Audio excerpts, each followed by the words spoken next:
Hello students, welcome to physics Gyan Guru YouTube channel. आज हम लोग क्लास 12 फिजिक्स में इलेक्ट्रोस्टैटिक्स में किसी भी स्थिति में विद्युत क्षेत्र की तीव्रता निकालेंगे, यानी कि किसी भी बिंदु पर विद्युत क्षेत्र की तीव्रता निकालेंगे। और वीडियो शुरू करने से पहले यदि आपने मेरे यूट्यूब चैनल को अभी तक सब्सक्राइब नहीं किया है तो प्लीज सब्सक्राइब करें। और हाँ, एक बात, वीडियो को आप पूरा देखें और वीडियो को पूरा देखने के बाद यदि आपको अच्छा लगे तो लाइक जरूर करें और अच्छा ना लगे तो डिसलाइक करके आप जा सकते हैं, लेकिन वीडियो को पूरा देखें। ठीक है, तो चलिए शुरू करते हैं। हमें क्या निकालना है? किसी भी स्थिति में विद्युत क्षेत्र की तीव्रता। तो सबसे पहले हम एक विद्युत द्विध्रुव ले लेते हैं, इसका नाम ए और बी रख लेते हैं। यहां पर ए पॉइंट पर जो आवेश है वो कितना है? माइनस क्यू है, और बी पर क्या है? प्लस क्यू है। हमें किसी भी बिंदु पर निकालना है। इससे पहले हमसे यदि अक्षीय स्थिति पर बोला था तो अक्ष पर निकाल लेते, निरक्ष पर बोला था तो लंबवत निकाल लेते। अब किसी भी स्थिति में निकालना है तो इसका मध्य बिंदु हम क्या मान लेते हैं? इसका मध्य बिंदु ओ मान लिए। ठीक है ना जी।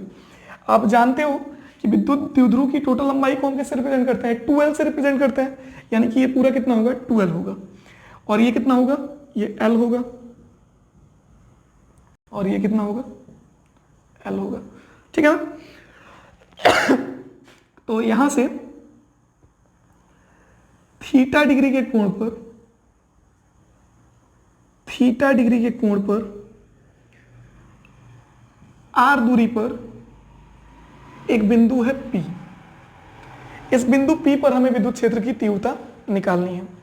तो देखिए, इस रेखा को इधर और बढ़ा लेते हैं। तो कौन सा अक्ष ये स्थिति में है? ठीक ना। इसका नाम दे देते हैं A1 और इसका नाम दे देते हैं B1। ठीक। और वैसे इसके लंबवत, मतलब लंब घटक मान के चलिए, इसका नाम क्या देते हैं? A2 और इसका नाम देते हैं B2। ठीक है। और यदि तीव्रता के लिए यदि लंब घटक की तीव्रता को हम क्या मान लेते हैं? लंब घटक की तीव्रता को मान लेते हैं E theta, vector E theta. और आधार घटक की तीव्रता को क्या मान लेते हैं? ई आर मान लेते हैं, ई आर थीटा, क्योंकि आर के डायरेक्शन में। ठीक।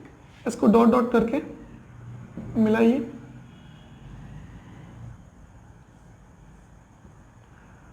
इसको क्या कर लेते हैं? मिला लेते हैं। ठीक है। तो ये हमारा क्या होगा? रिजल्टेंट ई वेक्टर हो जाएगा। इस कोण को हम अल्फा कह लेते हैं। तो सबसे पहले फिगर ध्यान से समझिएगा, थोड़ा सा देखिए। एक बार फिगर समझ में नहीं आया तो आपको डेरिवेशन बिल्कुल भी समझ में आने वाला नहीं है। तो सबसे पहले देखिए, एग्जाम्पशन में हम क्या क्या मान रहे हैं। माना में एक विद्युत द्विध्रुव है ए बी, जिसके ए बिंदु पर माइनस क्यू आवेश है और बी बिंदु पर प्लस क्यू आवेश है। आप जानते हो कि विद्युत द्विध्रुव की टोटल लंबाई कितनी होती है? 12 होती है। तो ये L हो जाएगा, AO कितना हो जाएगा? L, और BO कितना हो जाएगा? L। That's clear. चलिए, अब इसके बाद हमने इस पॉइंट को O माना है। O से थीटा डिग्री के कोण पर R दूरी पर एक बिंदु P है, जिस पर हमें विद्युत क्षेत्र की तीव्रता ज्ञात करनी है। ठीक। अब जब हमने घटक किया तो लंब घटक की तीव्रता को हमने क्या मान लिया? ई थीटा, और आधार घटक की तीव्रता को क्या मान लिया? E R. ठीक। तो इसको जब मिलाया तो समांतर चतुर्भुज नियम से विकर्ण क्या होता है? हमारा परिणामी तीव्रता होगा, तो ई हो जाएगा ये। ठीक। और एंगल जो बन रहा है उसको कितना मान लिया हमने? अल्फा मान लिया। आ रहा बात समझ में? तो चलिए फिर शुरू करते हैं। तो सबसे पहले माना लिख लेते हैं हम। माना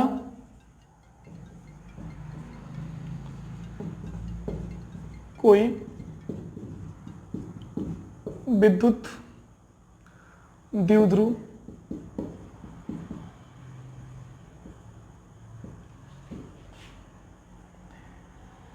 ए बी है,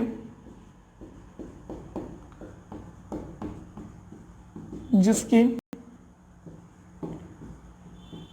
लंबाई 12 है तथा इसका मध्य बिंदु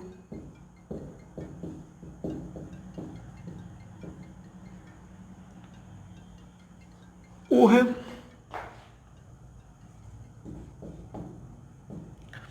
इसका मध्य बिंदु क्या है? O है तथा O से स्मॉल r दूरी पर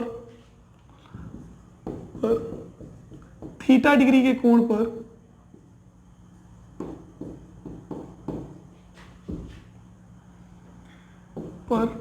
एक बिंदु P स्थित है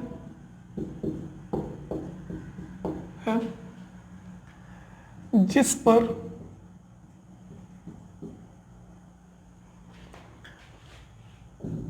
विद्युत क्षेत्र की तीव्रता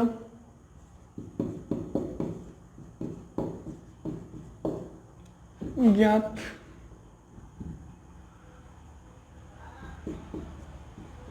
करनी है। तो तीर का निशान, ठीक है। अब देखिए थोड़ा सा ध्यान देना बाबू, देखो हमारा ER जो है वो अक्षीय स्थिति में है। ER कौन सी स्थिति में है? अक्षीय स्थिति में है। और E थीटा कौन सी स्थिति में है? निरक्षीय स्थिति में है। आ रहा बात समझ में? तो यानी परिणामी तीव्रता E इक्वल टू कितना हो जाएगा? ER का स्क्वायर प्लस E थीटा का स्क्वायर। आ रहा बात समझ में? तो देखिए, तो हम लोग P बिंदु पर हमें तीव्रता निकालना है, ठीक ना। तो सबसे पहले हम निकालते हैं किसके कारण? P बिंदु पर तीव्रता हम जो बोल रहे हैं इसका आधार घटक ER निकाल लेते हैं पहले। तो देखिए चूंकि बिंदु P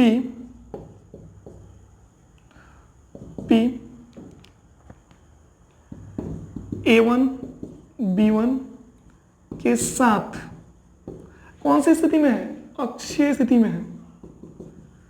अक्षीय स्थिति में है। तो थोड़ा सा ध्यान देना बाबू, देखो तो इधर A1 B1 यही ना, इसके साथ कौन सी स्थिति में है? अक्षीय स्थिति में है। कौन सी स्थिति में है? अक्षीय स्थिति में है। तो ER बराबर क्या हो जाएगा? 1/4 पाई एप्सिलॉन नॉट। अक्षीय स्थिति की तीव्रता जानते हो 2P अपॉन R3। लेकिन कौन सा घटक है? आधार घटक। तो आधार घटक है तो यहां क्या लग जाएगा? cos theta. समझ में आ रहा ना जी? इसको इक्वेशन फर्स्ट ऑपरेट कर लेते हैं, ठीक। अब इसी प्रकार देखो, इसी प्रकार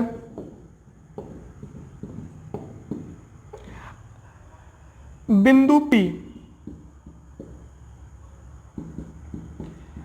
A2 B2 के साथ कौन सी स्थिति में है? निरक्षीय स्थिति में है।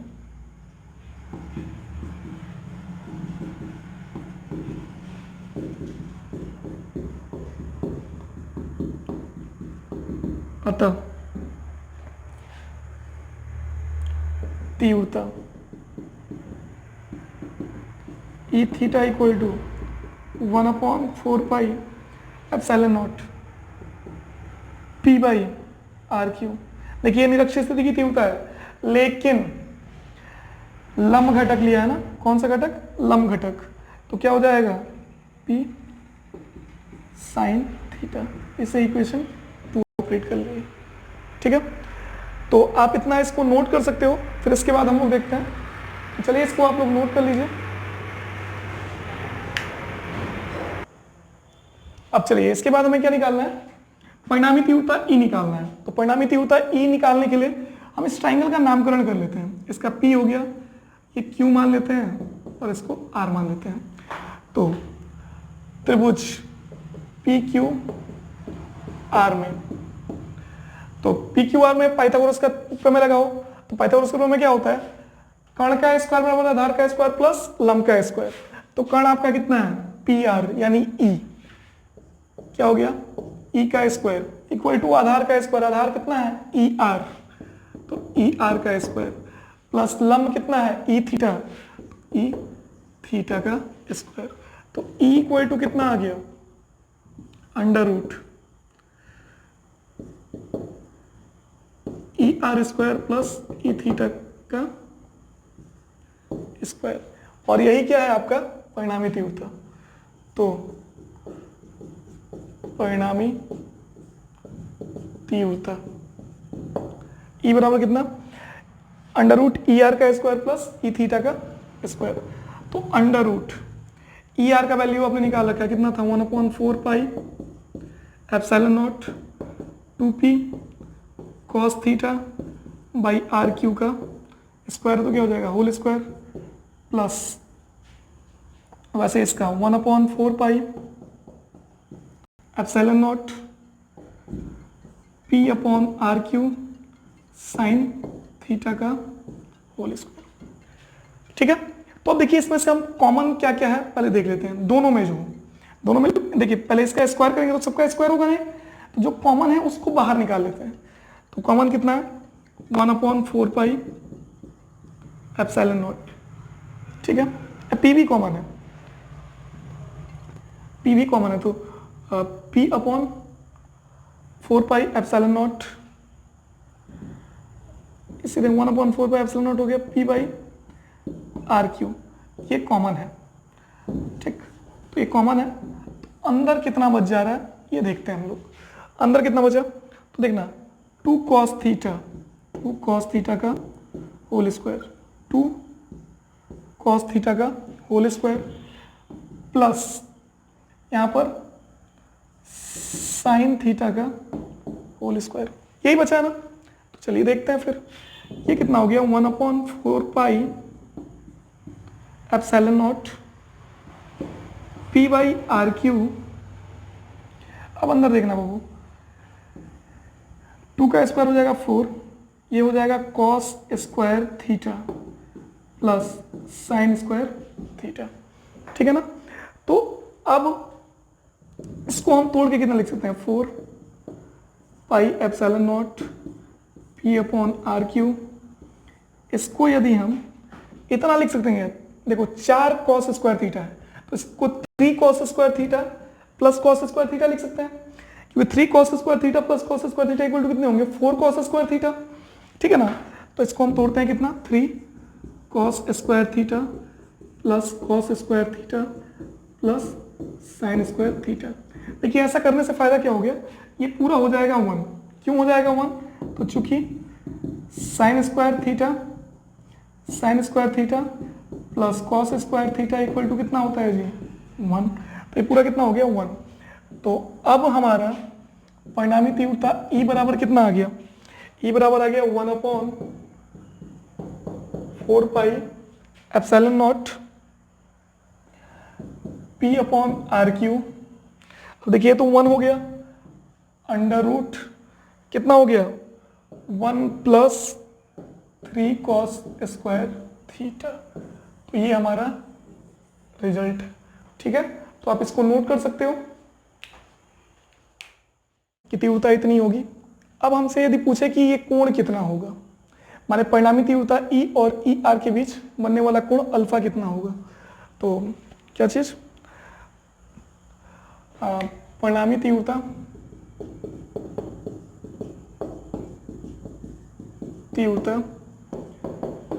E तथा ER के दिशा के बीच कोण